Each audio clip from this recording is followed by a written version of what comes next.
El polvo todavía no se había asentado detrás de ella cuando Mirrid se dio cuenta de que había cruzado la línea hacia el territorio de Nuevo México, y lo único que se interponía entre ella y el horizonte abierto era un hombre de hombros anchos sobre un caballo castaño, que no parecía tener la menor intención de moverse.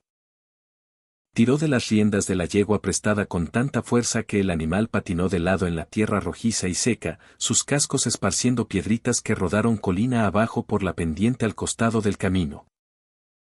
El sol de la tarde brillaba bajo y cruel detrás de ella, proyectando su sombra larga y desesperada sobre el suelo, y el hombre del caballo castaño simplemente se quedó allí en medio del angosto sendero, con el sombrero echado hacia atrás lo suficiente para que ella pudiera ver la calma firme en sus ojos. Tenía una mandíbula que parecía tallada en la misma piedra arenisca que los mesas detrás de él, oscurecida por unos días de barba, y la miraba con esa clase de paciencia que solo posee un hombre que ha pasado largos años en un país que no tolera las prisas. El corazón de mí golpeaba contra sus costillas. No miró hacia atrás.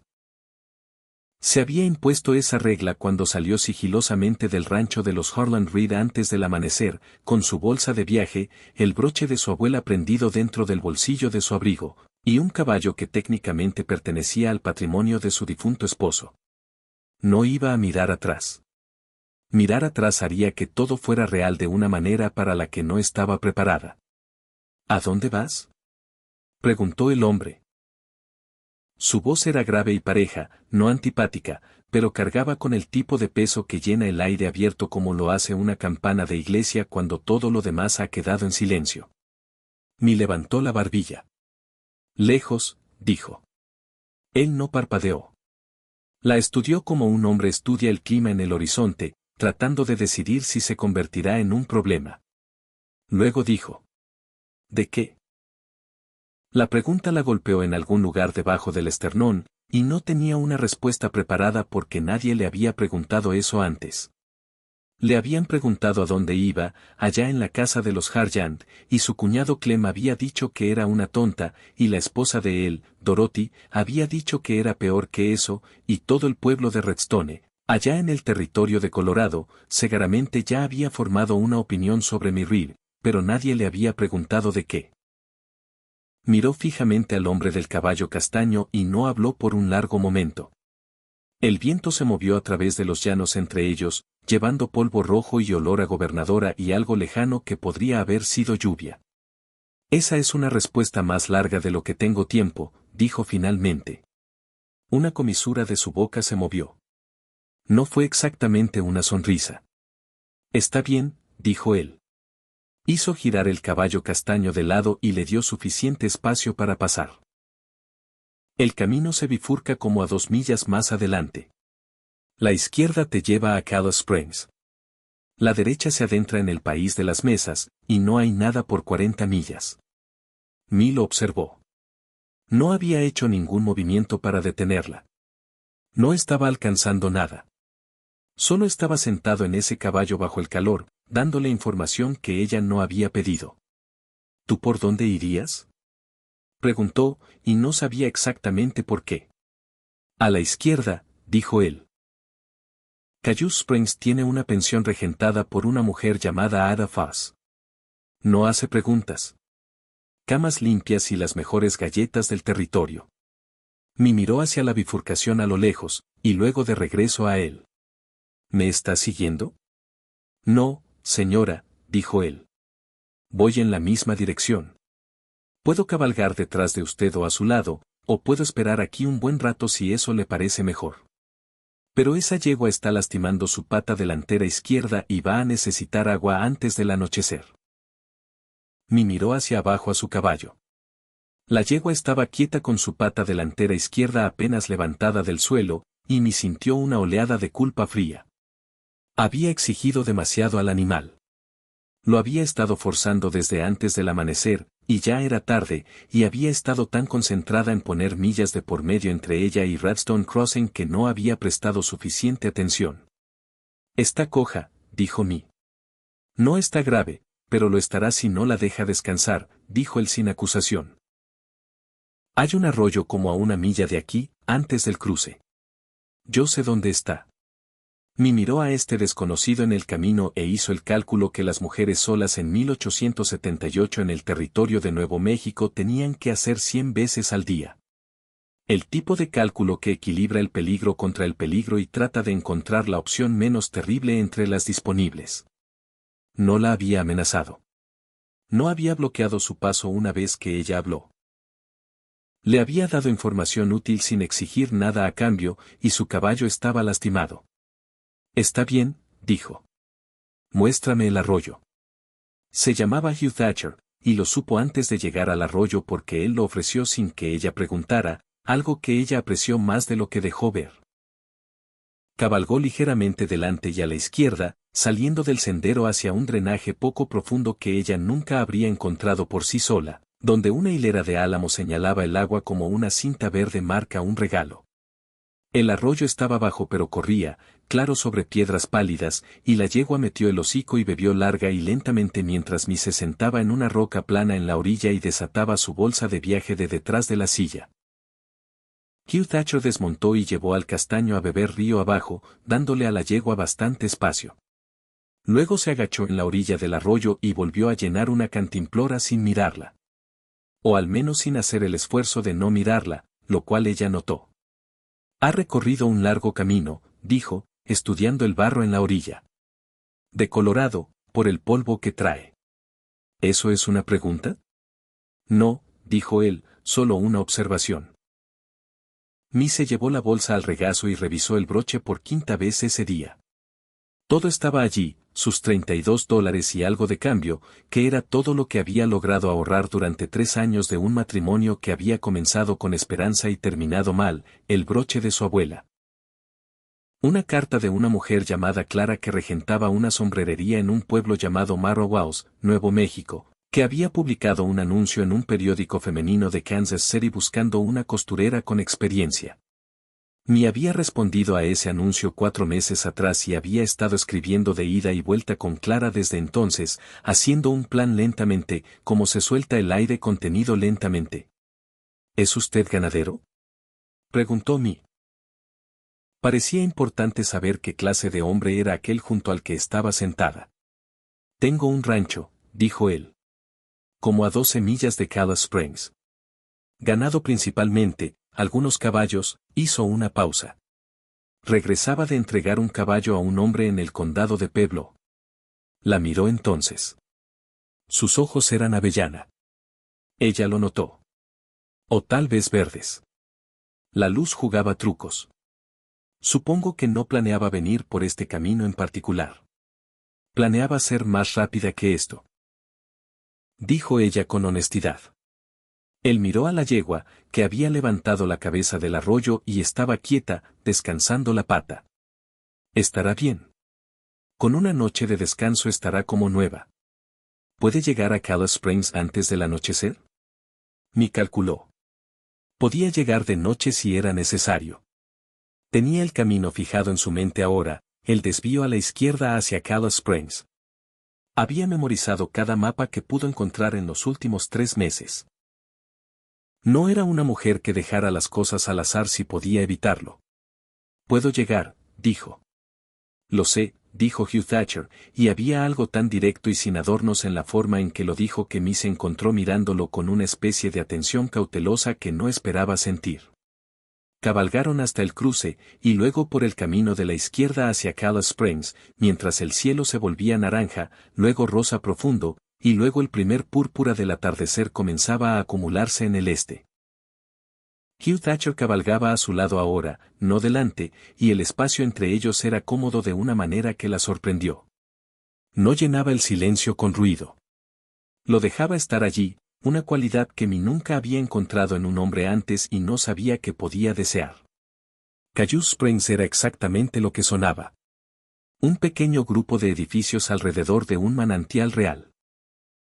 El agua brotaba de la roca en un flujo constante y silencioso que alimentaba un largo abrevadero de piedra y luego se escapaba por una alcantarilla debajo de la calle principal. Había una tienda de abarrotes, una caballeriza, una cantina que parecía más decente que algunas que había visto, una pequeña oficina de correos que también parecía funcionar como barbería, y al final de la única calle real, Un edificio blanco de 2 pisos con un letrero pintado que decía pensión de ida con letras que habían sido repintadas recientemente y aún estaban nítidas. Hugh Sacher la llevó directamente allí. La ayudó a bajar de la yegua, no porque ella necesitara ayuda, sino porque él extendió su mano, y parecía descortés no tomarla, y su agarre era firme y cálido, y la soltó en el instante en que sus pies tocaron el suelo. Levantó su bolsa de viaje de la silla sin que se lo pidieran y se la entregó antes de que ella pudiera decir nada. Llevaré a la yegua a la caballeriza y me aseguraré de que la atiendan, dijo. Me abrió la boca para decir que ella misma se encargaría. Déjeme. Dijo él en voz baja, no ordenando, solo pidiendo. Ella lo miró un momento. ¿Qué le debo? Nada, dijo él. Yo dejo al mío allí de todas formas. No es molestia. Ella lo vio llevar a ambos caballos calle abajo, y se quedó allí en el anochecer temprano afuera de la pensión de Ada Foss, y sintió la extraña sensación de haber recibido ayuda sin estar obligada, algo que no era un sentimiento con el que tuviera mucha experiencia. Ada Foss era una mujer de unos 50 años, de ojos oscuros y penetrantes y manos poderosas por toda una vida de trabajo. Miró a mí de arriba abajo una vez y pareció hacer una evaluación completa en unos 4 segundos. $3 por semana, comidas incluidas, dijo. No permito hombres más allá de la sala delantera. Desayuno a las 6, cena a las 7. Si pierde una comida, espera hasta la siguiente. Eso me parece perfecto, dijo Mi. Le dieron una habitación en el segundo piso con vista a la calle principal, una ventana que atrapaba la brisa de la tarde y una cama con un edredón de verdad. Y Mi se sentó en esa cama durante mucho tiempo después de haberse lavado la cara y las manos y cambiado a un vestido limpio, simplemente sentada allí con la luz de la lámpara, con las manos en el regazo, escuchando el sonido de Calais Springs mientras seguía con sus asuntos vespertinos abajo. Era un pueblo tranquilo. Eso fue lo primero que notó. No era el tipo de pueblo donde los problemas siempre estaban empezando. Cenó con otros 3 huéspedes, una maestra llamada señora Parr, que esperaba reunirse con su esposo más al sur, y 2 hermanos que transportaban carga y se habían detenido por una semana mientras reparaban el eje de su carreta. Hugh Thatcher no estaba allí, y Mi notó su ausencia, y luego se sintió irritada por haberla notado. Pero él estuvo allí a la mañana siguiente. Ella bajó temprano, justo después del amanecer, porque siempre había sido madrugadora, y porque quería visitar la oficina de correos antes de hacer cualquier otra cosa para preguntar si había alguna noticia de Clara en Marrowhouse confirmando su fecha de llegada. La sala delantera de la pensión de ida estaba vacía excepto por Hugh Thatcher, que estaba de pie junto a la ventana de la sala, mirando hacia la calle con una taza de café en la mano y una expresión en su rostro como la de un hombre en medio de un pensamiento que aún no había terminado. Se volvió cuando la oyó bajar las escaleras. Buenos días, dijo. ¿Se está quedando aquí? Dijo Mi, e inmediatamente se arrepintió de lo sorprendida que sonaba. Ida alquila a hombres en la planta baja, dijo él. Levantó la taza de café. Lo hace fuerte. Mi se acercó al pequeño aparador donde había una cafetera de hojalata y varias tazas y se sirvió una. Se paró en el lado opuesto de la sala porque eso parecía apropiado y bebió el café, que era en efecto extremadamente fuerte. ¿Durmió?, preguntó él. Sí, dijo ella. ¿Y usted?, dijo él. Volvió a mirar por la ventana. Su yegua está bien. El caballerizo revisó su pata. Nada roto. Solo necesitaba descanso. Gracias, dijo Mi con sinceridad. Él la miró y la luz matutina que entraba por la ventana de la sala lo iluminó de lleno, y ella pudo ver que tal vez tenía 30 años, tal vez 1 o 2 más o menos, con ese tipo de rostro que había sido honesto por el clima, el tiempo y algo más. Algo interior, algo que tenía que ver con lo que un hombre es o no es cuando nadie lo mira. Se dirige a Marrowhouse, dijo él. La mano de Mi se detuvo con la taza a medio camino de su boca. ¿Cómo lo sabe? No lo sé, dijo él. Supongo que es el siguiente pueblo de tamaño considerable en esa dirección. Hay trabajo allí. Y usted parecía una mujer con un destino, no una mujer que solo huye. Mi dejó su taza con cuidado. Hay una diferencia. Sí, dijo él. Una mujer que solo huye parece asustada. Usted parece decidida. Ella no supo qué hacer con eso. Así que dijo. Marrow House. Sí, tengo un puesto allí. Costurera.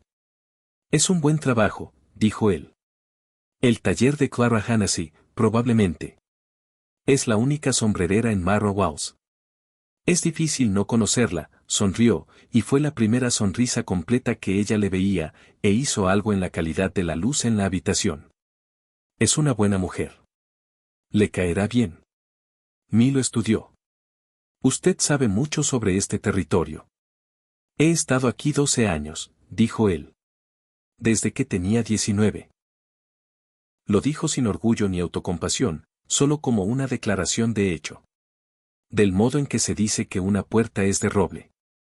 Vine de Tennessee con un hombre que me contrató para conducir ganado. El hombre vendió el ganado y me dejó aquí con $4 y una silla de montar, hizo una pausa. Lo mejor que me ha pasado. Mi pensó en eso. Pensó en lo que significaba ser dejado con casi nada en un lugar que no conocías y llamarlo lo mejor que te ha pasado. ¿Por qué? Preguntó. Porque era libre de convertirlo en lo que decidiera hacer de él, dijo. Las palabras se quedaron en algún lugar silencioso dentro de ella y permanecieron allí. Calais Springs tenía una oficina de correos dentro de la tienda general de Randall, que era una sola habitación grande atestada de todo, desde sacos de harina hasta mangos de hacha, pasando por cintas e hilo. Mi fue allí después del desayuno y encontró una carta esperando la de Clara Hannessy de Marrow House, escrita con una letra pequeña y precisa en papel azul pálido, diciendo que el puesto seguía disponible, que la habitación arriba del taller estaba lista y que podía venir cuando pudiera. Mi leyó la carta 2 veces, de pie en el mostrador, luego la dobló cuidadosamente y la guardó en su bolsa de viaje junto al broche de su abuela. Compró 2 carretes de hilo, un estuche nuevo para agujas y una pastilla pequeña de jabón con olor a lavanda. Y mientras estaba en el mostrador, le preguntó al señor Randall cuánto duraba el viaje a Marrow House. Unos 2 días con un buen caballo, dijo él. Día y medio si lo apura. Pero hay territorio accidentado en medio, señorita. Necesitaría compañía en ese camino. Lo dijo sin dobles sentidos, solo como un asunto práctico. Hay hombres que viajan por ahí de vez en cuando que la dejarían viajar con ellos por seguridad en números. Hugh Sacher va regularmente en esa dirección. Sus viajes de suministros lo llevan por Marrow House a veces. Mi le dio las gracias y volvió a salir a la brillante calle matutina y se quedó un momento al sol calculando. Estaba calculando cuando Hugh Thatcher cayó a su paso en la acera de madera, lo que la sobresaltó considerablemente. Lo siento, dijo él de inmediato. No fue mi intención asustarla. Usted camina en silencio, dijo ella, llevándose brevemente la mano al corazón. Costumbre, dijo él. El señor Randall le dijo sobre el camino a Marrow House. Le lanzó una mirada de reojo. ¿Estaba escuchando? Estaba afuera, dijo él. La ventana estaba abierta. Ella dejó de caminar y se volvió para enfrentarlo. Él también se detuvo y la miró con esa expresión tranquila y paciente que ella comenzaba a entender era simplemente la forma en que su rostro se disponía cuando estaba siendo honesto. ¿Qué es lo que quiere decir?, preguntó ella. Me gustaría cabalgar con usted a Marrow House, dijo él, si está de acuerdo. Tengo que ir hacia allá de todas formas por una entrega. Es verdad, no es una excusa. Y el camino es más seguro con 2. Lo miró con atención. En 1878, en el territorio de Nuevo México, una mujer no viajaba sola por el camino abierto durante 2 días sin aceptar ciertos riesgos. Ella lo sabía. Siempre lo había sabido y había planeado superarlos a base de pura terquedad. Pero la terquedad no era una garantía de seguridad y Hugh Thatcher había demostrado, en el transcurso de una tarde y una mañana, nada más que consideración y sentido práctico. ¿Siempre ayuda a la gente que se encuentra en el camino?, preguntó. Él lo pensó. No, dijo. No siempre. Entonces, ¿por qué a mí? Él la miró un momento con esos ojos color avellana y algo se movió en ellos, algo cuidadoso, considerado y completamente honesto. Porque usted dijo lejos, dijo él. Cuando le pregunté a dónde iba. Y luego pregunté, ¿de qué? Y usted no respondió. Y he estado pensando en esa respuesta desde entonces. Mi sintió que la parte de atrás de su garganta se tensaba de una manera que no esperaba. Salimos mañana por la mañana, dijo. Temprano. Me gusta estar en la silla antes de que salga el sol por completo. A mí también, dijo Hugh Thatcher. Salieron de Calais Springs a las 4:30 de la mañana, cuando el cielo aún estaba completamente oscuro arriba pero débilmente luminoso en el este, ese tipo de azul previo al amanecer que existe tal vez 20 minutos antes de convertirse en otra cosa. Mi iba en la yegua, que se había recuperado por completo y se movía bien, y Hugh llevaba al castaño y una mula de carga con las cosas que entregaría a un hombre en Marrowhouse, rollos de lona pesada, 3 cuerdas de buena calidad y una caja de tulipas de vidrio para lámparas empaquetadas en paja. El camino al sur de Calais Springs atravesaba un desierto alto, roca roja y matorrales, y los ocasionales bosques de piñón oscuros contra el cielo, y en la luz más temprana era profundamente silencioso, excepto por los cascos sobre la tierra compactada y el llamado lejano de un búho que terminaba su noche. Mi cabalgaba con su abrigo abotonado porque las mañanas de desierto a finales de septiembre de 1878 tenían dientes, y observó el cielo cambiar de azul oscuro a gris pálido y luego al primer rubor de color a lo largo de la mesa del este, y descubrió que el silencio entre ella y Hugh Thatcher era de la misma calidad que había sido la tarde anterior, lo que significaba, cómodo. Nunca había experimentado un silencio cómodo con un hombre antes. Arlon Reed había llenado el silencio con opiniones. Antes de Arlon, había estado su padre, que había llenado el silencio con exigencias. Ella había empezado a pensar que el silencio con un hombre simplemente no era posible. Que los hombres necesitaban que el espacio estuviera constantemente ocupado por ellos mismos. ¿Quieres contármelo? Dijo Hugh aproximadamente una hora después de iniciado el viaje. Lo miró. Contarte de qué estás huyendo, dijo. No tienes que hacerlo, pero lo has estado cargando con bastante fuerza para alguien que ya ha cruzado la línea. Mi guardó silencio un rato. El sol estaba saliendo por completo ahora, pintándolo todo en capas de oro y cobre, y el paisaje hacía lo que hacía en la mañana del desierto, volviéndose extraordinario como si estuviera sorprendido por su propia belleza. Mi esposo murió, dijo finalmente, hace 8 meses. Lo siento, dijo Hugh, y lo sentía de verdad. Ella podía oírlo. Yo no. Dijo, y luego se detuvo. Debería tener más cuidado al decir eso. Puedes decirlo como sea, dijo él. Mi respiró lentamente. Harlan Reed no era un buen hombre con quien estar casada, dijo. No era violento. No de la forma en que podrías pensar. Nunca me golpeó, pero era el tipo de hombre que reduce a una persona. ¿Entiendes lo que quiero decir?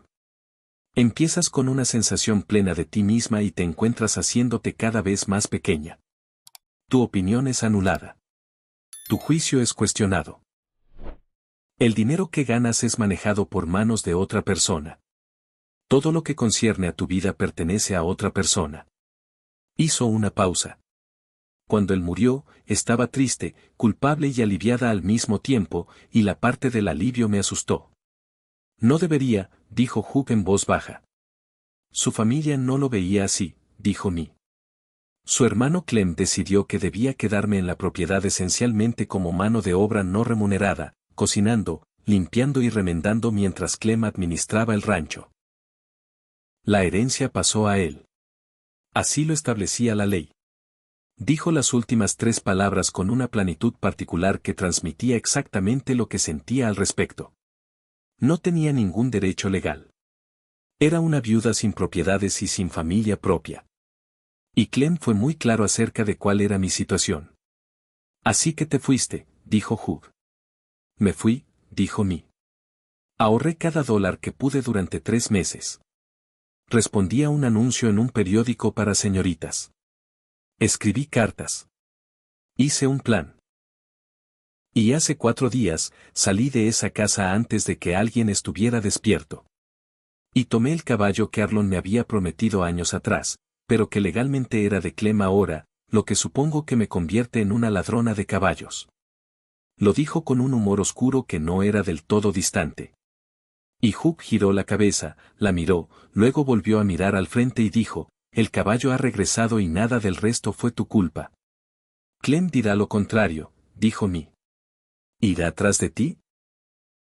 Clem es demasiado perezoso para seguirme a través de la línea de un territorio, dijo Mi. Va a enfurecerse y se quejará y le dirá a todo el mundo en Radstone Crossing qué mujer tan terrible soy, y luego contratará a alguien más para que cocine. Hizo una pausa.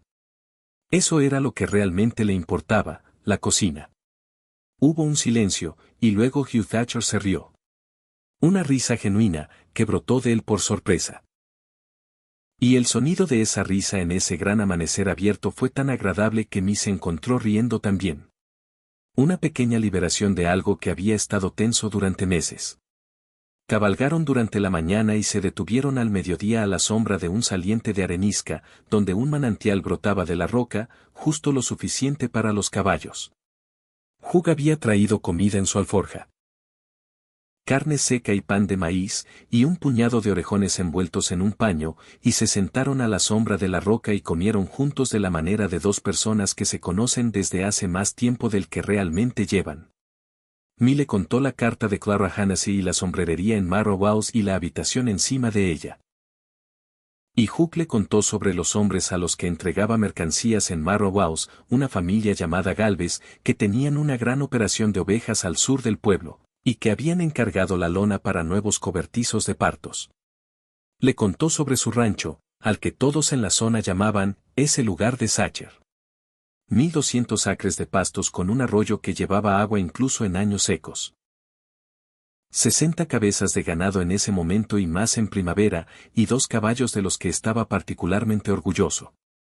¿Haces todo tú mismo?, preguntó Mi. Tengo 2 hombres que trabajan para mí, dijo. Hermanos, Virgilio y Tamas Espinosa. Buenos hombres. Han estado conmigo 4 años. Dijo esto con un respeto tranquilo en la voz, del tipo que indicaba que no los consideraba simplemente ayuda contratada, sino algo más parecido a socios o familia. La esposa de Tamas, Esperanza, cocina para el rancho. Debo decirte honestamente que la cocina en el rancho Sacher es considerablemente mejor de lo que merezco. Mi sonrió. ¿Cómo es el interior de tu casa? Él lo consideró. Como la de un hombre que vive solo allí, dijo. Lo que significa funcional. Dijo. Limpia. Esperanza se encarga de eso, pero sin mucho de lo que se podría llamar refinamiento. Hay 3 sillas buenas y una mesa, las camas son sólidas y las cortinas son de un color cuyo nombre no puedo decirte, porque compré la tela sin entender que las telas tenían nombre. Mi apretó los labios para contener la sonrisa. ¿De qué color te parecen? Marrón, dijo seriamente. Pero la mujer que las vendió dijo algo diferente. Puede que dijera, marrón tostado. No estoy seguro de que es el tostado. Es un tipo de marrón, le dijo Mi. Bueno, entonces tenía razón, dijo. Regresaron al camino a media tarde, y el campo cambió a medida que avanzaban hacia el sur y el oeste, la tierra llana de matorral dando paso a colinas que se plegaban y rodaban en largas curvas, y para media tarde estaban en un campo que tenía la particular calidad dramática del suroeste, la luz haciendo cosas con las sombras y el color que Mi nunca había visto en Colorado, y que la hacía sentirse muy pequeña y muy despierta al mismo tiempo. Acamparon esa noche junto a un arroyo seco, donde Hugh sabía por experiencia que había leña y refugio del viento. Encendió una pequeña fogata, y Mi desempaquetó el resto de la comida, y cocinaron sobre las llamas. Una comida sencilla de frijoles de su mochila y carne seca, y bebieron fuerte café de campamento, y vieron salir las estrellas sobre Nuevo México, que fue un acontecimiento de tal magnitud extraordinaria que Mi simplemente se sentó con su café y miró hacia arriba y no habló durante mucho tiempo. Nunca había visto tantas estrellas, dijo finalmente. Las tenías en Colorado, dijo él. No así, dijo ella. O quizás nunca tuve tiempo de mirarlas. Él la miró desde el otro lado del fuego, la luz calentaba los planos de su rostro, y dijo, ¿qué hacías antes de Arlon? Fui costurera en la casa de mi padre desde que tuve edad para enhebrar una aguja, dijo ella. Mi madre era una excelente costurera y me enseñó todo. También ayudaba a llevar las cuentas de la tienda general de mi padre. Soy buena con los números. Hizo una pausa. Mi padre me vendió a Arlon, más o menos, no literalmente, pero se entendía que el dinero de Arlon ayudaría a mantener solvente la tienda, y a cambio, él consiguió una esposa que era joven y tenía todos sus dientes. Lo dijo sin autocompasión, de manera plana, porque esa era la verdad, y había pasado suficiente tiempo sintiendo lástima por sí misma, principalmente. Hugh guardó silencio un momento. ¿Cuántos años tenías? 20, dijo ella. Arlon tenía 38. La luz del fuego cambió y algo cruzó el rostro de Hugh que no era exactamente enojo, pero estaba en la misma familia. Eso fue algo incorrecto que te hicieron, dijo él. Sí, coincidió ella. Lo fue, y he decidido que he terminado de permitir que me hagan cosas incorrectas, razón por la cual estoy durmiendo junto a una fogata en el territorio de Nuevo México camino a una sombrerería. Él la miró a través de las llamas y la expresión en su rostro era algo que ella no podía nombrar. Algo cálido, cuidadoso y completamente respetuoso. Eres una de las personas más claras que he conocido, dijo. He tenido mucho tiempo para pensar, dijo ella. No hay mucho más que hacer en un camino largo. Durmió envuelta en su abrigo y un rollo de cama que Hugh sacó de su mochila. Y durmió bien, mejor de lo que lo había hecho en meses, posiblemente porque estaba agotada, pero también porque el fuego ardía bajo y constante, y no estaba sola en la oscuridad abierta como había temido estar. Estaban de vuelta en el camino antes del amanecer otra vez, y al mediodía del segundo día, el campo se aplanó en una amplia cuenca, y Hugh señaló hacia adelante una mancha verde a lo largo de una línea baja de colinas y dijo, Marrow House. Milo miró. Su corazón hizo algo complicado. Había estado construyendo este lugar en su imaginación durante 4 meses. El pueblo donde iba a comenzar. Y ahora era real y visible frente a ella. Y era más pequeño de lo que había imaginado, como la mayoría de las cosas reales son más pequeñas que sus versiones imaginadas. Pero era sólido y real, y había gente viviendo allí que aún no sabía su nombre. ¿Nerviosa? Preguntó Hugh. Sí, dijo ella, aterrada, en realidad. Bien, dijo él. El terror y el valor se ven idénticos desde fuera. Ella lo miró. ¿Alguien te dijo eso o lo descubriste tú mismo? Lo descubrí, dijo él. Estuve aterrado durante unos 6 años seguidos cuando llegué aquí y eventualmente me di cuenta de que también era valiente y que ambas cosas estaban sucediendo simultáneamente. Mirawaus era un pueblo de unas 300 almas en el otoño de 1878, creciendo lenta pero constantemente a medida que el territorio se llenaba y el comercio del ganado traía comercio, y el comercio traía gente. Tenía una calle principal de genuina sustancia, 2 hoteles, un salón que era animado pero no ilegal, una oficina de correos y telégrafos en el mismo edificio, una consulta médica, una escuela en construcción, y una hilera de tiendas que incluía, en el extremo norte de la calle e identificable por su letrero pintado, H&A sombrerería y mercería fina. Clara Hennessy tenía 43 años, nacida en Irlanda, con el pelo rojo que ahora era más gris que rojo, y una risa que se oía a media cuadra. Salió por la puerta de su tienda antes de que me hubiera desmontado por completo porque había estado observando la calle, y tomó ambas manos de mí entre las suyas, la miró fijamente y dijo, «Eres exactamente como te imaginé. Entra, entra.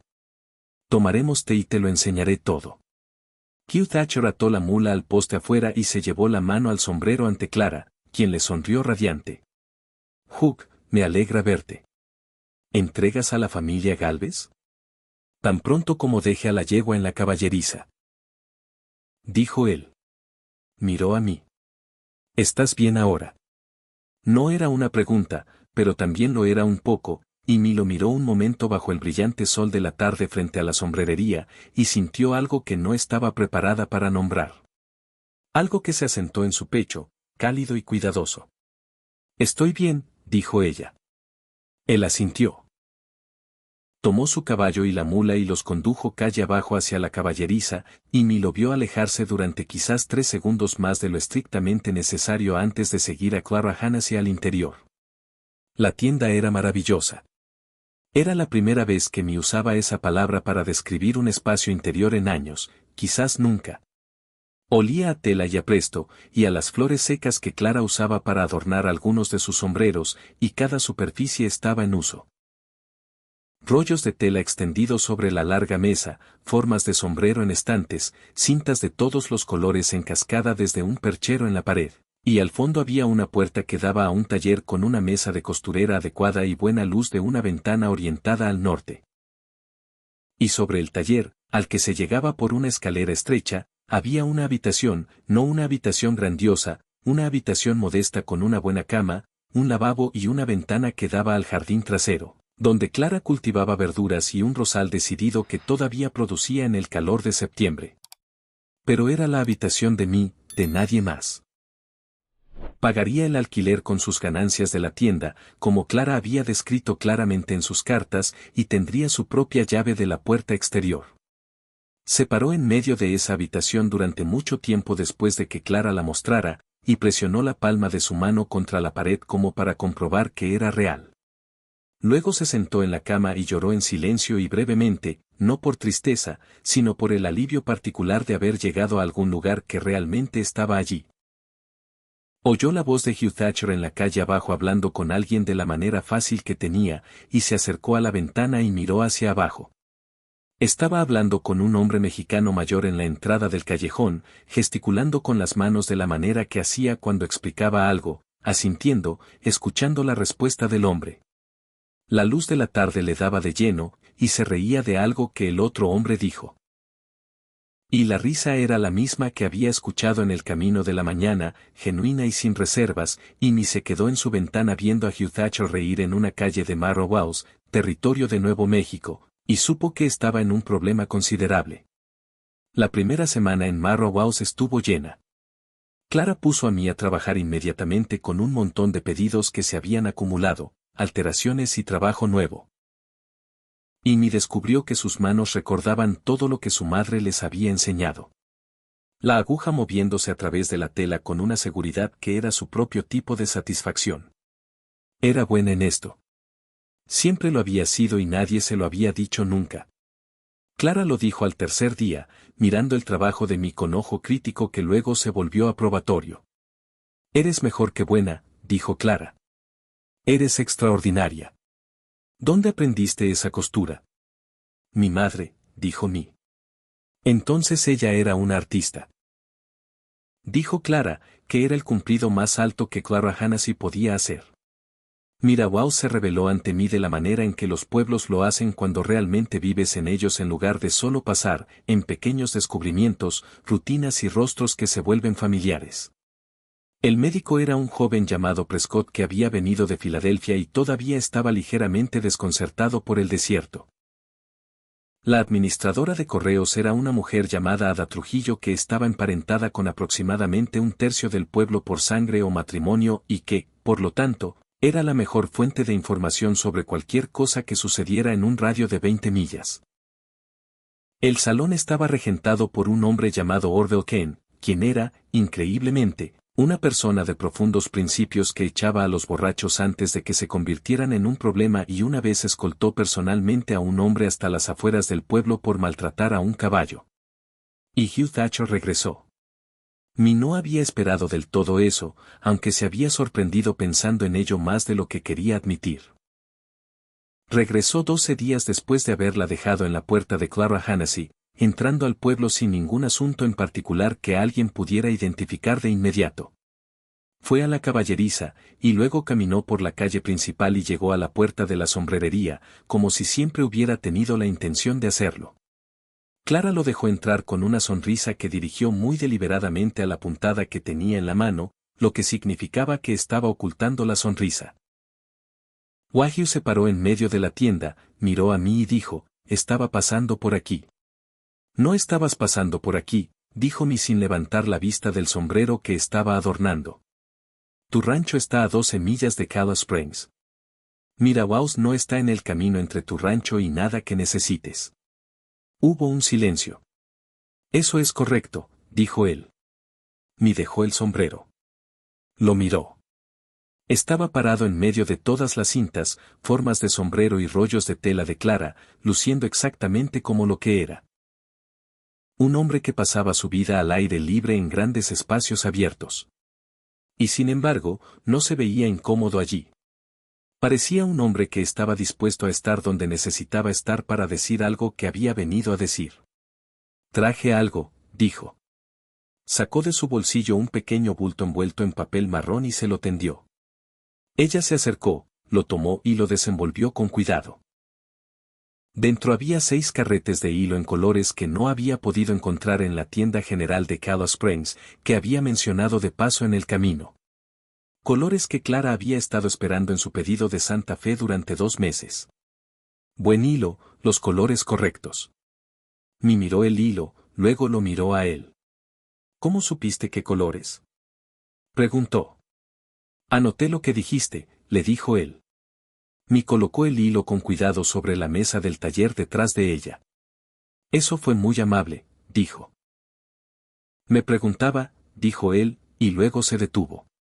Parecía ser un hombre mucho más cómodo con la acción que con este tipo particular de discurso. Y mi descubrió que no quería facilitarle las cosas, pero al mismo tiempo sí quería facilitárselas, lo cual era una experiencia nueva y algo confusa.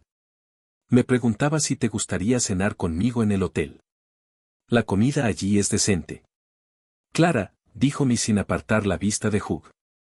Oh, tengo planes esta noche. Dijo Clara desde la sala principal, lo cual era una mentira descarada pronunciada con total convicción. Vayan. Cenaron en el Hotel Marrowhouse, que servía el tipo de comida que era impresionante para un pueblo de este tamaño, carne asada, patatas, pan fresco y una tarta hecha con los últimos melocotones del verano. Se sentaron en una mesa de la esquina junto a la ventana, y la conversación siguió como en el camino, fácil, genuina y llena de cosas que aún no se habían dicho el uno al otro. Y Mi se encontró hablando más de lo que había hablado en años. Habló de su madre, que había muerto cuando Mi tenía 16 años, y que le había enseñado a coser, a llevar cuentas y a leer correctamente, todas las cosas que resultaron importantes. Habló de lo que quería, que era un ejercicio tan nuevo y extraño que no dejaba de empezar y parar como si el querer mismo fuera un músculo que no había usado en mucho tiempo. Quería ser buena en algo y que eso fuera reconocido. Quería su propio dinero. Quería vivir en algún lugar que sintiera que le pertenecía. Hugh escuchó todo. No interrumpió para ofrecer consejos ni para hablar de sí mismo. Y cuando ella hacía una pausa, hacía preguntas que mostraban que había estado prestando atención a todo lo que ella decía, no solo esperando su turno para hablar. A cambio, él le habló de Tennessee, de la granja donde creció, de su madre, que murió joven, de su padre, que trabajó hasta el agotamiento en tierras que nunca dieron lo suficiente para justificarlo. Él le contó por qué había sido fácil irse, aunque solo tenía 19 años y estaba asustado. Le habló de los años antes del rancho, de los arreos de ganado, de los inviernos que pasaba solo en las cabañas de la temporada con 2 caballos, una Biblia y cualquier otro libro que pudiera encontrar, leyendo todo lo que caía en sus manos. Le contó cómo compró su primer terreno con los ahorros de 3 años y la sensación de estar parada en esa tierra sabiendo que era suya. Entiendo esa sensación, dijo Mi. El cuarto sobre la tienda, dijo él. El cuarto sobre la tienda, confirmó ella. La acompañó de regreso por la calle principal hasta la tienda de Clara en esa cálida noche de septiembre, y en la puerta, él no intentó tomarle la mano ni traspasar ningún límite. Y Mi pensó, por un breve momento, que quizá a ella le gustaría que él traspasara un límite, y luego reconoció que la razón por la que se sentía así era precisamente porque no lo había hecho. Cuando él simplemente le dio las buenas noches y se echó hacia atrás, ella dijo, sin planearlo del todo, debería venir a cenar el domingo. Clara cocina para 7, y normalmente solo somos 3.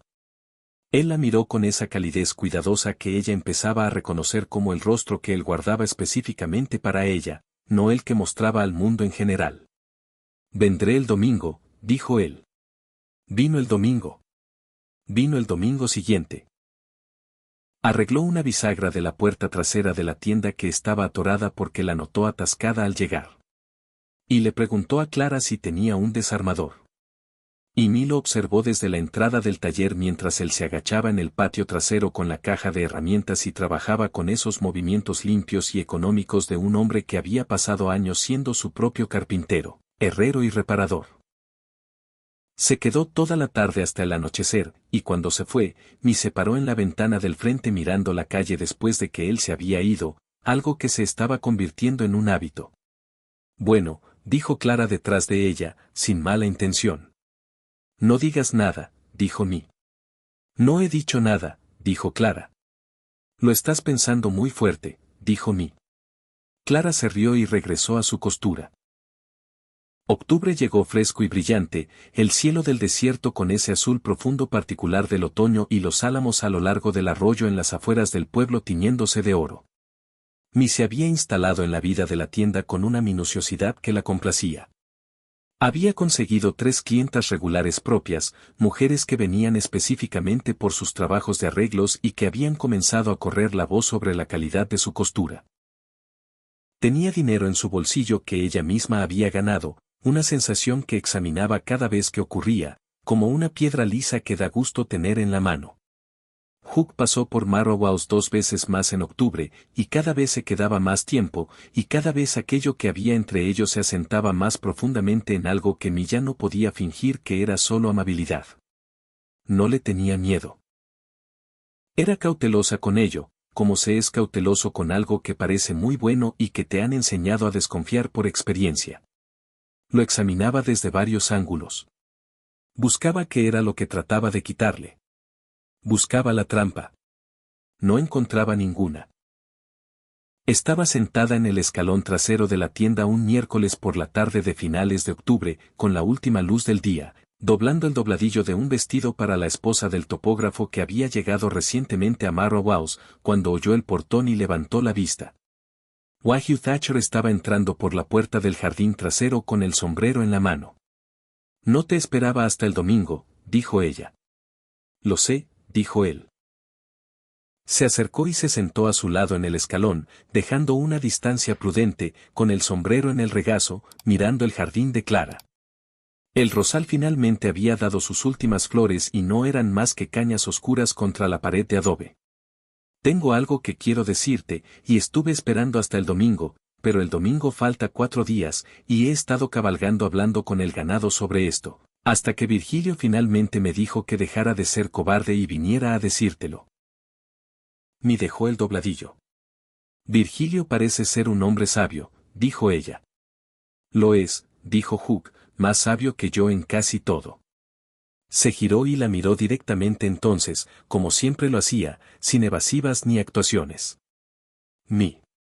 Sé que la has pasado mal. Sé que viniste aquí para comenzar algo por ti misma, y creo que lo que estás construyendo vale todo lo que le estás invirtiendo.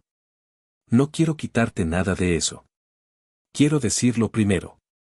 Dobló las manos en el regazo y lo miró. No he sentido por nadie lo que siento por ti, dijo él. No soy un hombre que dice cosas que no siente, y no voy a empezar ahora. Pienso en ti todos los días. Pienso en ti cuando estoy trabajando con el ganado, cuando estoy revisando las cercas, cuando intento dormir. Eres la persona más interesante que he conocido en 12 años aquí, y me gustaría mucho cortejarte de manera adecuada, si me lo permites. Hizo una pausa. Entiendo si no es lo que quieres. No me debes nada y no voy a complicar las cosas entre nosotros si me dices que no, pero necesitaba decírtelo. El jardín estaba muy tranquilo al atardecer. En algún lugar de la calle, alguien martillaba. El rosal rozaba suavemente la pared de adobe con la brisa. Había pensado que necesitaría muchísimo tiempo si este momento llegaba. Había pensado que tendría que ser cuidadosa, medida y lenta. Y fue cuidadosa, medida y lenta. Lo fue todo eso. Pero también había estado observando a Hugh Thatcher durante 2 meses, escuchándolo y pensando en él. Y sabía con una claridad que se sentía limpia y sin miedo lo que pensaba. Me gustaría mucho eso, dijo ella. La expresión en su rostro fue algo que ella quiso guardar. El peso cuidadoso relajándose, no exactamente en alivio, sino en algo más pleno, más tranquilo y más real. ¿Seguimos el domingo?, dijo él. Seguimos el domingo, dijo ella. Pero te puedes quedar a cenar esta noche si viniste hasta aquí. Vine 60 millas, dijo él. Entonces definitivamente te quedas a cenar, dijo ella. El cortejo se condujo a la manera de 2 adultos que ya se conocían razonablemente bien, lo que significó que se saltaron las etapas titubeantes iniciales y pasaron directamente a ese conocimiento más profundo, del tipo que requiere honestidad. Hugh venía a Marrowhouse con regularidad, a veces cada semana, y me cabalgó hasta el rancho Sacher por primera vez a principios de noviembre, en una mañana clara y fría, acompañada por Clara, porque Clara lo exigió y porque mi realmente quería compañía para la primera visita. El rancho Sacher era todo lo que él había descrito y más. La casa era baja y sólida, construida de adobe y madera, con un largo porche al frente que daba a las montañas y un arroyo detrás que corría claro sobre piedras lisas. Las cortinas eran, efectivamente, de un insípido color marrón. La cocina era grande y bien equipada porque Esperanza Espinosa tenía opiniones claras sobre el equipo de cocina. Y la propia Esperanza era una mujer pequeña y feroz de unos 35 años que examinó a mí con sus ojos oscuros e inteligentes, y luego sirvió café y el pan dulce más extraordinario que me hubiera probado jamás, lo que mí le dijo con honestidad, y que pareció satisfacer a Esperanza lo suficiente como para reducir su vigilancia en aproximadamente la mitad. Virgilio y Tomás Espinosa estaban trabajando con los caballos en el corral cuando mí y Clara llegaron. Y Virgilio, que era el mayor de los dos y tenía ese rostro alegre y curtido de un hombre que encuentra al mundo consistentemente divertido, levantó la mano en señal de saludo y le dijo algo a Hugh en español que hizo reír a Tomás y que a Hugh se le pusiera ligeramente roja la nuca, cosa que me archivó con considerable interés. Caminó por el arroyo con Hugh por la tarde, solos los dos, mientras Clara se sentaba en el porche con Esperanza y lograba ese rápido e integral intercambio de información que las mujeres gestionan en los primeros 20 minutos de conocerse. Hugh le mostró el ganado pastando en el potrero bajo, el campo sur que planeaba cercar en primavera, el lugar donde el arroyo se filtraba bajo tierra en verano y volvía a salir 100 yardas más allá, algo que él encontraba genuinamente fascinante y que me encontraba fascinante porque él lo encontraba fascinante. Le había tomado la mano junto al arroyo en silencio, sin ceremonia, y ella había dejado que la conservara. Regresaron a la casa tomados de la mano bajo la larga luz cobriza de la tarde, y ni pensó que nunca en su vida había estado tan simplemente cómoda con otra persona. Noviembre trajo un clima más frío, y el ritmo de su cortejo se asentó en algo de lo que todo el pueblo de Marrowhouse pareció tomar un interés casi paternal. Ada Trujillo, en la oficina de correos, dijo con aprobación que Hugh Thatcher era un buen hombre y que ya era hora de que tuviera a alguien en quien pensar además del ganado.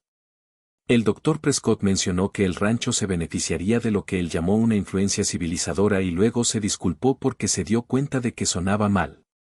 Clara no dijo nada y sonreía constantemente.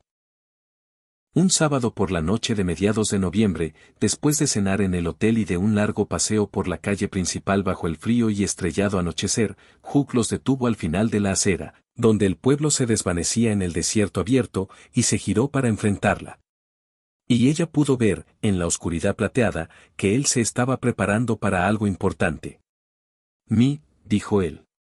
Sí, dijo ella. Tengo algo que quiero preguntarte, dijo él. Y quiero hacerlo bien, lo que significa que tengo que contarte algunas cosas primero. Está bien, dijo ella. El rancho es mío, sin deudas, dijo él. Tengo 60 cabezas ahora, y voy a añadir más. Hay buen pasto y agua, y es el tipo de tierra que vale más cada año conforme este territorio se va asentando. No soy rico, no al nivel de lugares como Santa Fe o Denver, pero soy sólido, y pienso seguir siéndolo. Hizo una pausa. Sé que no viniste aquí para casarte con otro hombre. Sé que viniste aquí para tener algo propio, y no te estoy pidiendo que renuncies a eso. Nunca te pediría que renunciaras a eso. Todo lo que tengas en la tienda de Clara, eso es tuyo, y quiero que siga siendo tuyo. Yo solo. Se detuvo. La miró. Quiero compartir mi vida contigo. Eso es todo. Quiero construir lo que venga después contigo en ella. Mi permaneció de pie en la fría noche de noviembre en Marrowhouse, territorio de Nuevo México, y miró a Hugh Thatcher, que tenía 31 años y poseía 12.200 acres de buen pasto, que tenía ojos verde avellana, que caminaba muy callado y que había anotado los colores de hilo que ella necesitaba. Y pensó en la libertad y en lo que realmente era. Había pensado que la libertad era lo opuesto a pertenecer a alguien. Había pensado que la libertad significaba ser total y exclusivamente suya. Pero había estado libre de Harlan Reed durante 8 meses. Y había estado construyendo su propia vida. Y era buena. Era genuinamente buena. Y lo que sentía cuando estaba con Hugh no era la disminución que había conocido antes. Era algo que sumaba en lugar de restar, algo que duplicaba en lugar de reducir a la mitad. Si nos casáramos, dijo ella con cuidado. Y yo siguiera trabajando en la tienda de Clara, y el dinero que ganara fuera mío. Sería tuyo, dijo él de inmediato. Nunca lo tocaría ni te diría qué hacer con él. Ese es tu trabajo y tu ingreso, y no es asunto mío. ¿Y si tuviera opiniones sobre el rancho? Dijo ella. Sobre las decisiones. Querría tus opiniones, dijo él. Te dije que eres la persona más clara que conozco. ¿Por qué querría llevar un rancho sin que la persona más clara que conozco me diga cuando estoy siendo un tonto? Lo miró durante un largo momento. ¿Entiendes que te voy a decir cuando estás siendo un tonto? Dijo ella, sin suavizarlo. No espero nada menos, dijo él. Entonces sí, dijo ella. Sí. Dijo Hugh Thatcher. Sí, dijo ella. Él la atrajo hacia él entonces, con ambos brazos, la sostuvo contra él en el frío oscuro, y ella sintió su corazón latir bajo su mejilla. Ella lo rodeó con los brazos y se aferró. Y la noche estaba muy quieta y muy llena de estrellas. Y en algún lugar detrás de ellos, las luces de Marrowhouse brillaban cálidas y constantes. Se casaron un sábado de diciembre de 1878, el 15, que era un día frío pero despejado, del tipo de día invernal en Nuevo México en que el cielo es tan azul que parece pintado.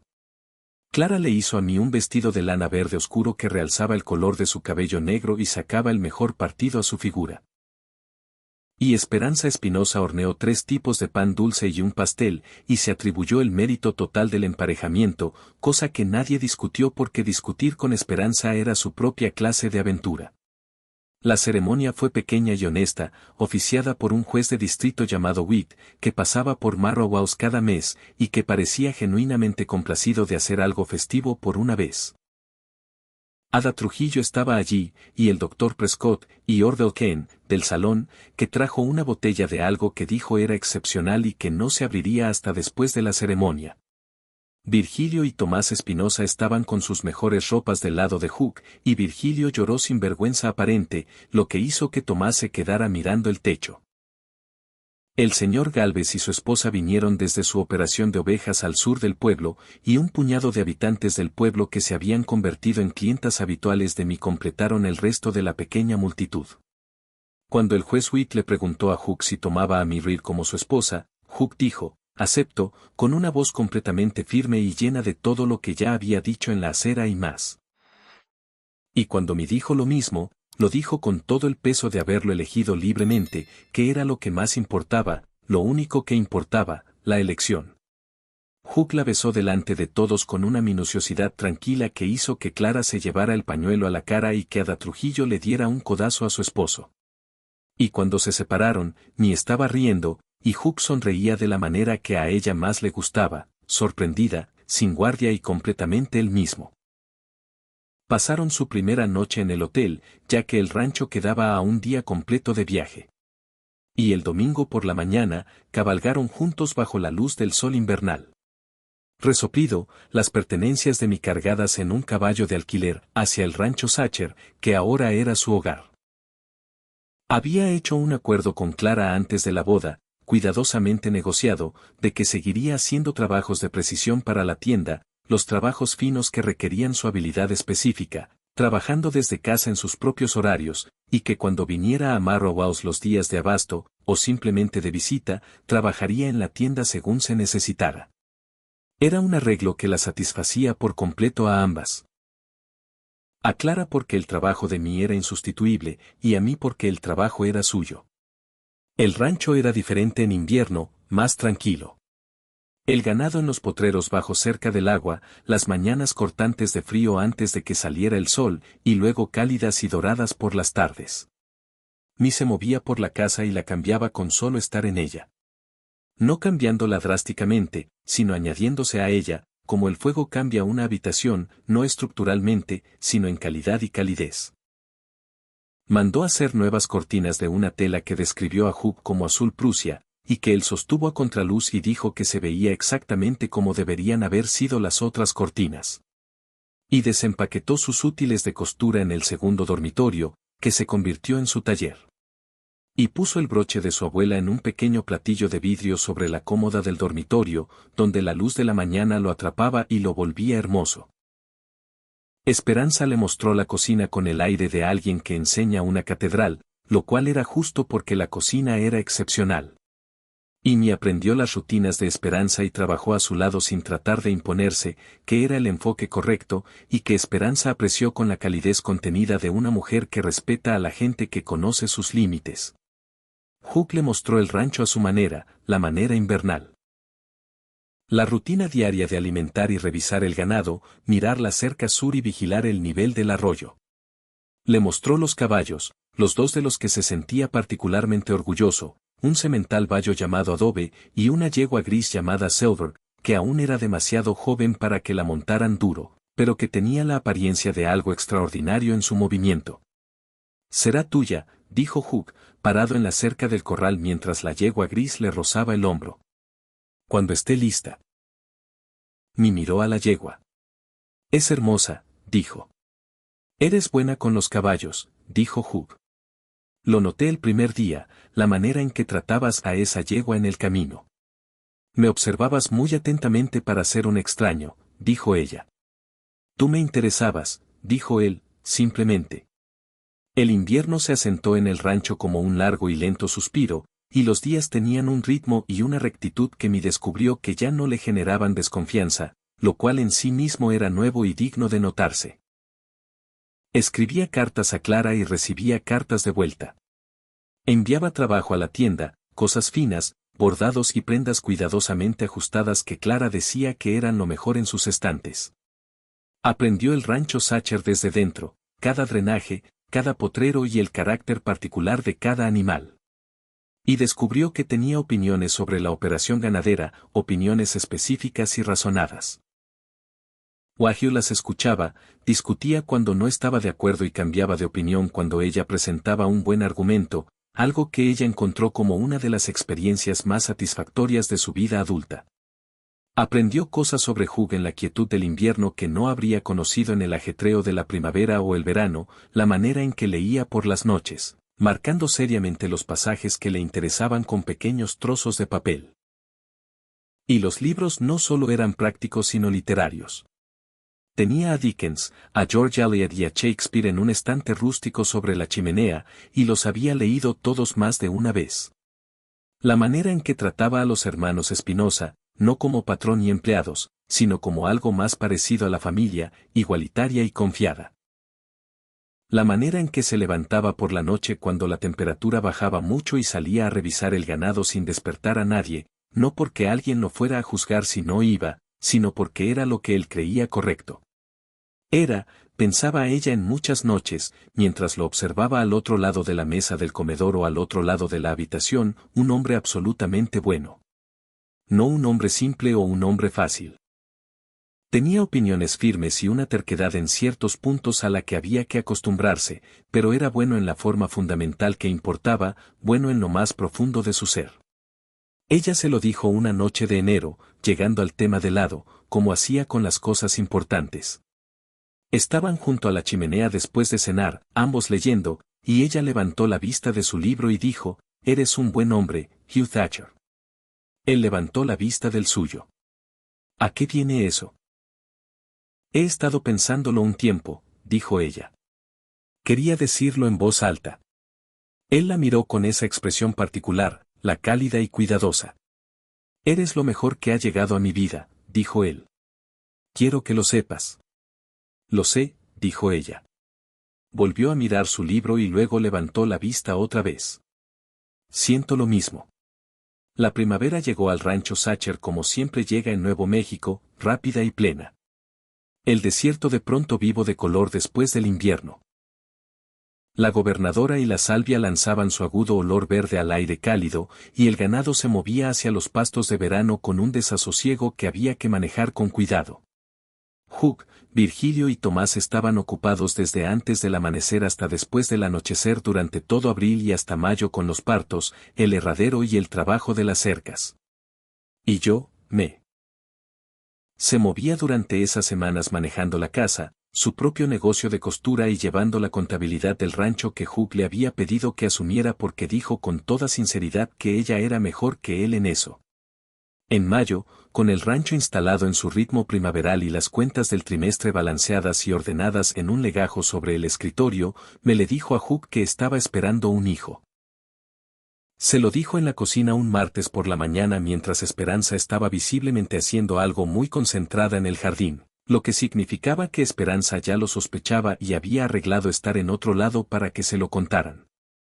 Hugh estaba sentado en la mesa de la cocina con su segundo café de la mañana y aún sin el sombrero puesto, con el rostro abierto como lo tenía al empezar el día, y me se acercó y se paró junto a él, puso su mano en su hombro y dijo: «Creo que vamos a necesitar otra silla en esta mesa cuando llegue el invierno». Él la miró. Luego se puso de pie, ambas manos en el rostro de ella, mirándola con una expresión tan llena de sentimiento que ella pudo ver el esfuerzo que le costaba contenerlo todo a la vez. Dijo. «Sí», dijo ella. «Eso creo». Clara también lo sospecha. No deja de mirarme con esa expresión. Él la besó entonces minuciosa y cuidadosamente, y luego la sostuvo contra él como lo había hecho en el andén de madera en noviembre, con esa calidad de un hombre que sostiene algo que aún no puede creer que sea suyo. «¿Estás bien?», dijo él. «¿Cómo te sientes?». «Bien», dijo ella. «Bien, de hecho. Un poco cansada por las mañanas, pero bien por lo demás». Puso sus manos contra el pecho de él y sintió su corazón. «Hugh, ¿estás contento?». «No tengo una palabra lo suficientemente grande para lo que siento», dijo él. Esperanza regresó a la cocina aproximadamente 4 minutos más tarde de lo creíble, les echó un vistazo a ambos y, de inmediato, sacó de algún lugar un pan dulce especial que aparentemente guardaba para ocasiones importantes. El embarazo transcurrió durante el verano con buena salud y un ritmo sin complicaciones. Me continuó con su trabajo y su vida con la determinación práctica que caracterizaba todo lo que hacía, aunque aceptaba ayuda más fácilmente de lo que lo habría hecho antes, lo cual ella consideró como su propio tipo de crecimiento. El Dr. Prescott vino desde Marrow House en julio a petición de ella y la declaró excelentemente sana y al bebé bien posicionado, y le dio una lista de recomendaciones sensatas que ella ya conocía en su mayoría. Clara vino a quedarse 2 semanas en agosto, supuestamente para traer un pedido grande de trabajo de costura, pero en realidad para mimarme de una forma que a mí le pareció que no le molestaba en absoluto. Clara y Esperanza establecieron una dinámica inmediata y altamente funcional en la que ambas tenían opiniones claras sobre cómo cuidárame y lograban ponerse de acuerdo en la mayoría. Y la casa en agosto se sintió particularmente llena, cálida y buena. Hugh era atento de la forma en que un hombre lo es cuando algo es precioso y está más allá de su capacidad de control, es decir, a veces andaba merodeando y había que decirle suavemente que fuera a atender el ganado, lo cual aceptaba de buena gana.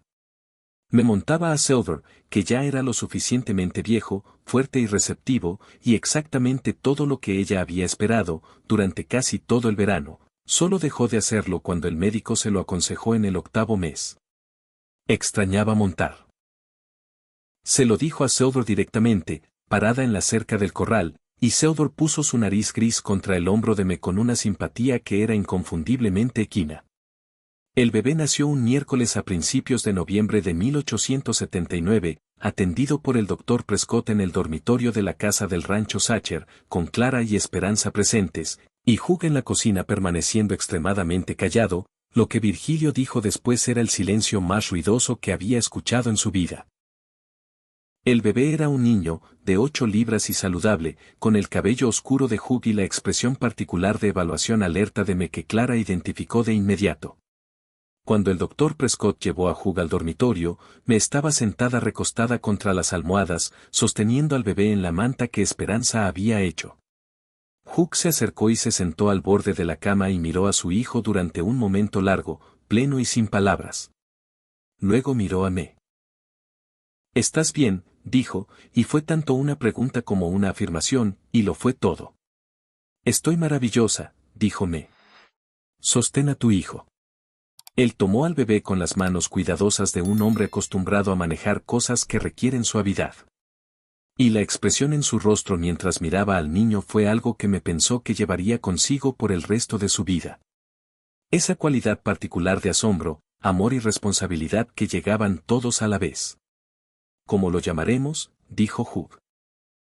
«Pensé en James», dijo Me, «por el segundo nombre de tu padre. Me lo contaste una vez en el camino». Hugh la miró. «¿Recuerdas eso?». «Recuerdo todo lo que dijiste en el camino», le dijo ella.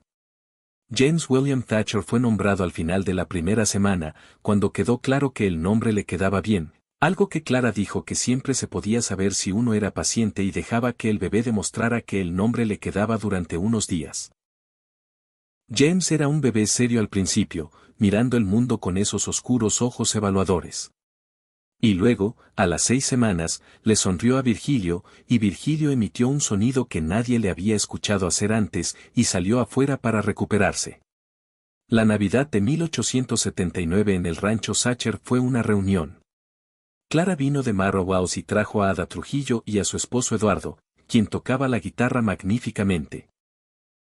La familia Galvez vino de su operación de ovejas, los 7, lo que hizo que la casa se sintiera llena de la mejor manera.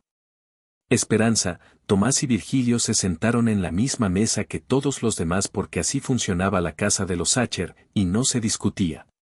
Había comida en cada superficie, la chimenea encendida, y el bebé pasaba de persona a persona, recibiendo cada nuevo par de brazos con la ecuanimidad de un niño que ya había decidido que el mundo estaba básicamente bien. Hugh se paró en el umbral de su cocina en la noche de Navidad viendo todo esto, y Me se acercó y se paró junto a él y recargó su hombro contra el de él, y él la rodeó con su brazo, y vieron a Clara enseñándole a la hija menor de Ada Trujillo el juego de la cuna con un trozo de hilo, mientras Virgilio y Eduardo tocaban la guitarra juntos en el rincón, y James dormía en su cuna, imperturbable por la música. «Esta es la vida», dijo Hugh en voz baja. «Sí», asintió Me. «Esto es exactamente eso».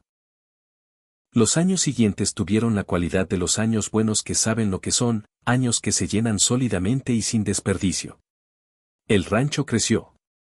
Para 1881, Hugh había añadido 300 acres al sur, buenas tierras de pastoreo que había estado observando durante 2 años, esperando el momento adecuado, y el hato de ganado era de 130 cabezas. El acuerdo de Me con Clara se había expandido a algo que era una semi-sociedad, ya que Clara había nombrado oficialmente a Me como socia de Hennessy y Reed, finos acentos, siendo Reed la insistencia de Me en mantener su propio nombre en el negocio. Y era ya para entonces lo suficientemente conocido en el territorio que los pedidos llegaban desde tan lejos como Santa Fe. La familia Espinosa también creció. Tomás y Esperanza tuvieron una hija, Rosalinda, nacida en el verano de 1880, y luego otra, Carmen, en 1882, y el rancho se convirtió en un lugar donde los niños corrían entre las piernas de los adultos que los cuidaban a todos. James Sacher creció de un bebé serio a un niño pequeño serio, con los ojos claros de su madre y la confianza fácil de su padre en el exterior. Y podía nombrar cada vaca del hato cuando tenía 3 años, algo que Virgilio afirmaba que era un récord. En 1880, me tuvo una conversación con Hooke sobre Clam Reed que había estado esperando durante mucho tiempo. Había llegado una carta, reenviada a través de Clara y luego de la oficina de correos de Marrow House, desde Radstone Crossing, Colorado. Me la sostuvo durante 2 días antes de abrirla. Era de Clem y no era amenazante. Era sorprendentemente escueta. Había vendido la propiedad. Se mudaba a Kansas, con la familia de su esposa.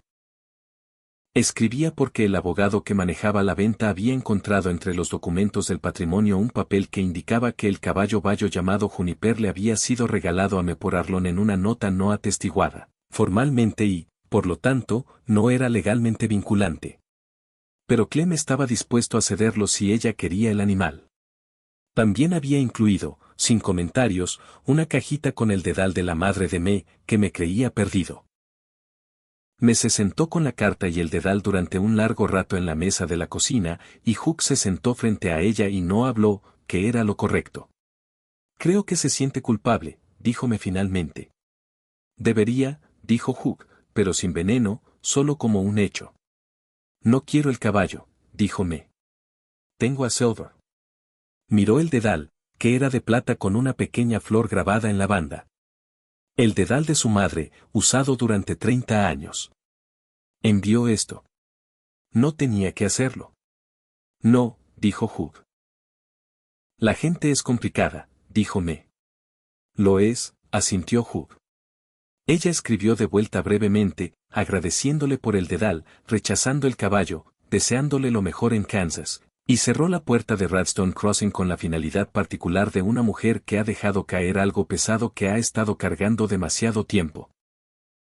A James le dieron un hermanito en marzo de 1882, una llegada alegre y vocal llamada Robert Thomas Thatcher, que se anunció a sí mismo ruidosamente y continuó haciéndolo durante los primeros 3 años de su vida, lo que fue un contraste con la gravedad de James que la familia encontró infinitamente entretenido. Hooke dijo que Robert era su propia personalidad y no se dejaría influenciar por el entorno, lo cual James demostró que era correcto al seguir siendo grave y reflexivo a pesar de las payasadas de su hermano. La escuela en Marrow se completó y estuvo operativa para 1881. Y me estaba en el comité que trabajó para mantenerla financiada y para contratar y retener maestros, que resultó ser principalmente una cuestión de escribir cartas y organizar donaciones y, ocasionalmente, proporcionarte fuerte y persuasión a personas que necesitaban ambas cosas. Era buena en esto. Descubrió que era buena en muchas cosas para las que nunca antes le habían dado espacio para averiguarlo. En la primavera de 1883, sucedió algo que me recordaría durante mucho tiempo. Montó a Theodore hasta Marrow House para un día de abastecimiento y se detuvo en la nueva oficina de telégrafos, que se había establecido cuando la línea llegó en 1882, y el joven allí le entregó un telegrama. Era de una mujer llamada Judith Starr en Denver, que era periodista de un periódico femenino allí y que de alguna manera había oído hablar de Genesee y Reed. Finos acentos, y específicamente del trabajo de costurera que me hacía, y quería escribir una pequeña nota sobre mujeres que habían construido empresas en los nuevos territorios. Me leyó el telegrama 2 veces parada en la oficina de telégrafos. Fue a la tienda de Clara y se lo enseñó a Clara, quien lo leyó y luego levantó la vista con su cabello rojo y canoso y sus ojos agudos y dijo, bueno. Me asintió. Respondió por telegrama que estaría dispuesta a intercambiar cartas al respecto, y lo que siguió fue una serie de cartas durante la primavera en las que le contó a Judith Starr las partes de la historia que estaba dispuesta a contar. No toda. No a Arlon, no la huida en la oscuridad, pero sí la llegada a Nuevo México, el trabajo en la tienda, la sociedad con Clara, la forma en que el territorio se estaba llenando de mujeres que estaban haciendo cosas en lugar de esperar. El artículo apareció en el periódico femenino de Denver en agosto, y Clara compró 20 copias cuando llegaron por correo y se las regaló a todos los que conocía. Y me leyó su propio nombre impreso. Mi Thatcher, anteriormente mi Reed, y sintió que algo se asentaba y completaba de una manera que era silenciosa y absoluta. Hooke leyó el artículo y no dijo nada por un momento, y luego dijo, anteriormente mi Reed. ¿Te diste cuenta de eso?, dijo ella. Me di cuenta, dijo él, pero mantuviste Reed en el nombre del negocio. Reed era mío antes de que fuera de Arlon, dijo ella. El nombre de la familia de mi madre antes de que se casara con mi padre. Era Reed antes de todo eso. Lo mantuve por ella. Él la miró. Por supuesto que lo hiciste, dijo él. En el otoño de 1883, James Thatcher comenzó la escuela en Marrow House, lo que requería que se hospedara con Clara durante la semana, una solución que Clara adoptó con el entusiasmo de una mujer que siempre había querido tener niños cerca sin haberlo logrado por sí misma. James se adaptó a este arreglo con la practicidad que era su naturaleza particular, estudiando seriamente y escribiendo cartas ordenadas a sus padres los viernes que ya eran más gramaticalmente precisas de lo que muchos adultos lograban. Robert estaba furioso e indignado por la injusticia de haber sido dejado atrás, y pasó una parte importante del otoño siguiendo a Virgilio por todo el rancho exigiendo información sobre todo. May y Hugh paseaban juntos los domingos por la mañana cuando el clima lo permitía. Una vieja costumbre de los primeros días, y la tierra era tan hermosa para ellos como siempre lo había sido, el desierto alto en cada estación, la luz particular de cada época del año. No eran las mismas dos personas que se habían conocido en un camino polvoriento en la frontera entre Colorado y Nuevo México, que era como debía ser, y también eran exactamente esas personas en las formas que importaban. Y esto era algo que me pensaba en esos paseos dominicales. La forma en que las personas llevan toda su historia hacia adelante dentro de sí, todas las piedras pulidas por el tiempo. ¿En qué piensas?, le preguntó Hugh en una de esas mañanas de octubre, la salvia del desierto plateada por la escarcha temprana. En el camino, dijo ella, el día que nos conocimos. Casi me atropellas, dijo él. Tu caballo estaba en medio del camino, dijo ella. Era mi camino, dijo él con una dignidad completamente falsa. Ningún camino en campo abierto le pertenece a nadie, le dijo ella. Dijiste, a ningún lado, dijo él después de un momento. Cuando te pregunté a dónde ibas. Lo hice, dijo ella. Y pregunté, ¿de qué huías?, dijo él. Nunca llegaste a obtener la respuesta completa, dijo ella. Él la miró a través del espacio entre sus caballos, el campo abierto de la mañana alrededor de ellos, las montañas azul pálido en la distancia, el ganado visible como siluetas oscuras en el potrero más bajo. Creo que la obtuve, dijo él. Con el tiempo. Así es, asintió ella. Tuviste paciencia con eso. Valías la pena para tener paciencia, dijo él. Ella extendió la mano a través del espacio entre ellos y tomó la de él, como él había tomado la de ella en el arroyo el segundo día, tranquilamente, sin ceremonias, y él la sostuvo de la misma manera que siempre lo había hecho, con firmeza, con calidez, sin presión. Regresaron al rancho en aquella mañana de octubre, y el humo se elevaba de la chimenea de la cocina, y se podía escuchar a Robert desde 300 metros de distancia, discutiendo con uno de los becerros jóvenes sobre algo, y la voz de Esperanza atravesaba la ventana con una enérgica corrección en español que se aplicaba tanto al niño como al animal por igual. La última carta de James estaba en el escritorio, leída y respondida, sellada y lista para enviar a Marrow House. Theodore estaba en el corral, gris y hermoso, sacudiendo la cabeza. Adobe asomó la nariz por encima de la cerca del corral cuando Hugh entró montando y exhaló un aliento amistoso contra la manga de Hugh. Me desmontó y se paró en el patio del rancho Sacher en aquella mañana de otoño, y miró todo. La casa, los cobertizos, el arroyo, apenas audible detrás de los álamos, y las montañas, permanentes y magníficas más allá. Y pensó en una mujer sobre un caballo prestado cruzando una línea territorial en una nube de polvo rojo, corriendo hacia algo que aún no podía nombrar. Ya lo había nombrado. Lo había nombrado todo. Entró, donde el café estaba caliente y Esperanza hacía algo magnífico con la harina de maíz, y Robert entró corriendo por la puerta medio minuto después lleno de una historia sobre el becerro que necesitaba ser contada de inmediato.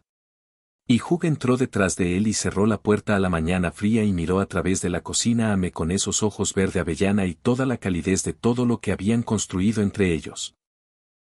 Y me sonrió a su esposo, la sonrisa real, la que solo recientemente había aprendido a dejar salir sin examinarla primero. Y la cocina se llenó con la voz de su hijo, el olor de la cocina de esperanza y el calor particular y cercano de una casa llena de personas que se habían elegido mutuamente. Para 1885, el territorio estaba cambiando más rápido de lo que ninguno de ellos había seguido bien día a día. El ferrocarril había llegado lo suficientemente cerca como para que las cosas se movieran de manera diferente. Los suministros, las noticias y las personas llegaban con una nueva rapidez a la que había que acostumbrarse.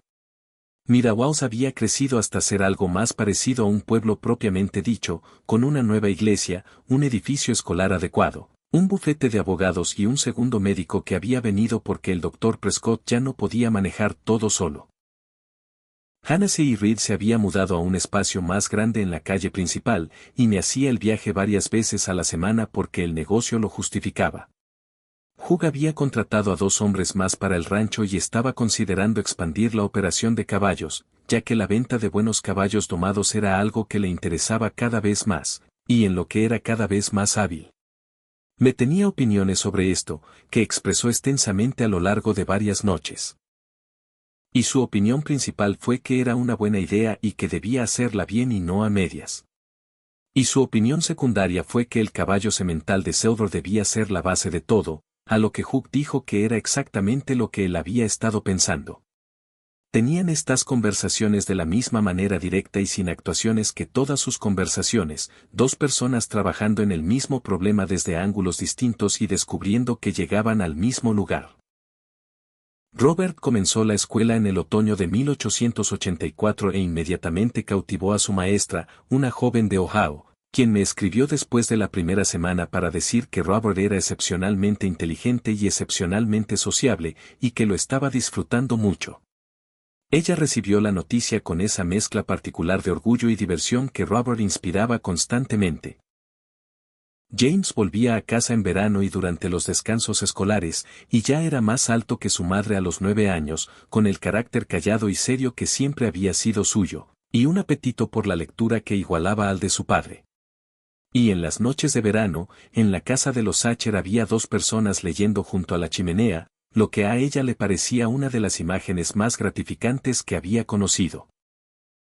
En los años transcurridos desde que llegó al territorio de Nuevo México, había acumulado algo que a veces revolvía en su mente con la misma satisfacción que una vez sintió al darle vueltas a aquella primera moneda ganada por ella misma.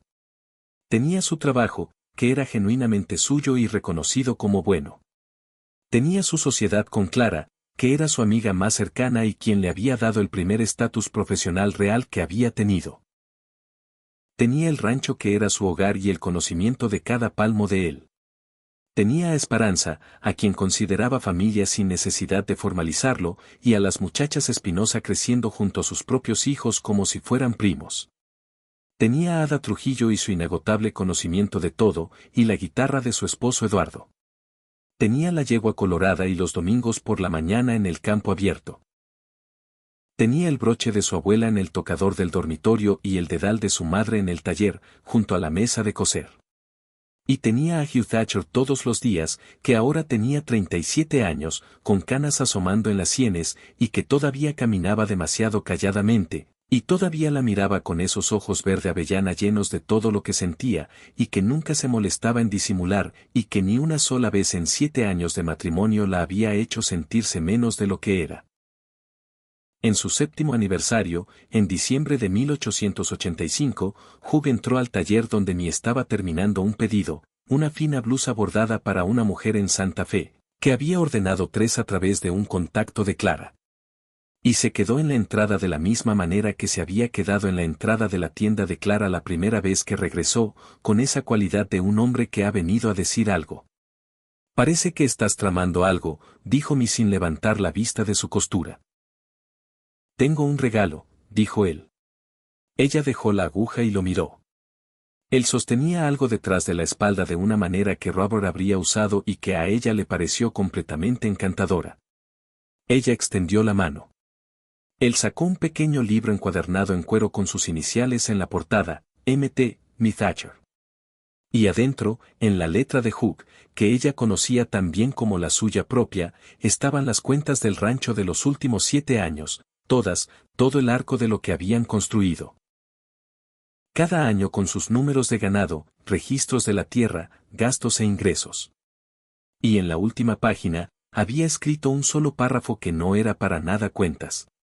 Ella lo leyó a la luz de la lámpara del taller.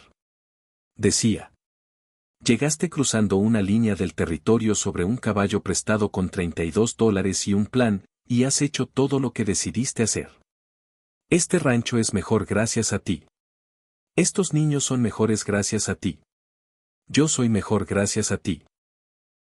Estoy agradecido cada día por el camino que te trajo hacia mí y por el hecho de que yo estuviera en él. Tu esposo, Hugh. Mi se quedó con el libro en las manos durante mucho tiempo. La lámpara calentaba el ambiente y afuera la noche de invierno estaba despejada y llena de estrellas. La profunda oscuridad de Nuevo México, y la casa estaba en silencio, porque los niños dormían, y Esperanza se había ido a su casa esa noche, y el fuego ardía bajo y constante en la sala. Levantó la mirada hacia su esposo, que la observaba desde la entrada con esa expresión cálida y cuidadosa, y le dijo: ese camino fue el mejor que jamás tomé. Tú fuiste lo mejor en él, dijo él. Ella fue hacia él, y él la abrazó, y la casa lo sostuvo, y la noche sostuvo la casa, y el territorio sostuvo la noche, todo vasto y abierto, y completamente suyo. Los años siguieron siendo buenos. James y Robert crecieron hasta convertirse en jóvenes que sabían quiénes eran, en parte porque les habían mostrado cómo se veía eso. Y el rancho Sacher se expandió hacia la cría de caballos, como me había propuesto. Y la línea de sangre de Theodore produjo animales que fueron conocidos en 3 territorios por su calidad y su solidez. Clara se retiró del trabajo diario en la tienda en 1887, pero siguió siendo socia en nombre y en espíritu, y venía al rancho a hacer largas visitas y seguía dando opiniones sobre sombreros y sobre la vida con igual confianza. La escuela que me había ayudado a financiar produjo graduados que llegaron a lugares a donde Marrowhouse nunca había mandado a nadie antes. Algo sobre lo que me pensaba con una tranquila satisfacción que tenía que ver con algo más grande que su propia historia. Marrowhouse continuó su crecimiento paciente, y el territorio continuó su transformación. Y Miss Sacher, antes Myrrell, que había cruzado una línea en el polvo rojo de 1878 con $32, un caballo prestado y un plan, observaba todo desde dentro de una vida que ella misma había elegido, construido y llenado, y descubrió que era más que suficiente. Descubrió que era, de hecho, la plenitud exacta hacia la que había estado corriendo todo ese tiempo sin saberlo bien. Aquello que no había podido nombrar cuando un hombre a caballo le preguntó a dónde iba y ella dijo: lejos. Lejos había resultado ser aquí. Justo aquí, en esta cocina, en esta tierra, en esta vida, con estas manos que todavía se movían con seguridad a través de la tela fina. Con este hombre que había entrado demasiado calladamente en su historia y se había quedado. Con estos hijos que eran sus propias personas claras. Con las montañas permanentes en el horizonte, y el arroyo corriendo detrás de los álamos, y la yegua colorada en el corral, y el café siempre cargado, y las estrellas de Nuevo México aún más extraordinarias que cualquier otro lugar donde hubiera estado o a donde fuera a ir. Había llegado. Estaba en casa.